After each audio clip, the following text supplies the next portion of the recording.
Hi నమస్కారం. ఒక village లో షూటింగ్ లో ఉన్నాను. అదే ఈ getup. It's very interesting film. ఇక్కడ ఉన్నప్పుడు ఇప్పుడే నాకు ఈ ఆన్లైన్ లో మళ్ళీ మీడియాలో ఒక ఆన్లైన్ గేమింగ్ యాప్ దాని గురించి నేను చేసిన ఒక యాడ్ గురించి డిస్కషన్ జరుగుతోంది.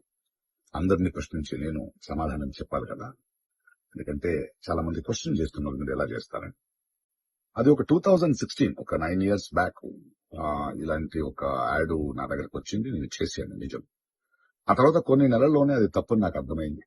వాళ్ళు మళ్ళీ 2017 లో దాన్ని ఎక్స్టెండ్ చేస్తానంటే, లేదండి ఇది తప్పు, తెలియక చేసేసాను. బట్ చేసేసాను కాబట్టి అగ్రిమెంట్, మీరు దాన్ని రిలే చేసి తీరాలి. బట్ 2017 నుంచి మీరు వాడకూడదు, నేను రాను అని చెప్పేసి. దాని తర్వాత అలాంటి ఏ గేమింగ్ యాప్స్ నేను చేయలేదు.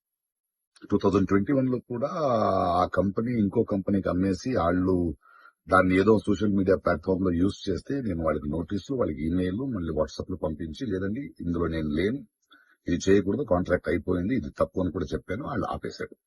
ఇప్పుడు అది మళ్ళీ రీక్ అయింది. దానివల్ల ఈ సమాధానం పోలీస్ డిపార్ట్మెంట్ నుంచి నాకు ఇంకా ఇది రాలేదు. వస్తే వాళ్ళకి నేను సమాధానం చెప్తాను. బట్ మీకు సమాధానం చెప్పాల్సింది నా బాధ్యత. So 2017, 9 years back for 1 year contract నేను చేసింది నిజం. అది తెలిసిన తర్వాత దాన్ని ఆపింది నిజం. ఆ తర్వాత నేను చేయలేదు అనేది కూడా నిజం.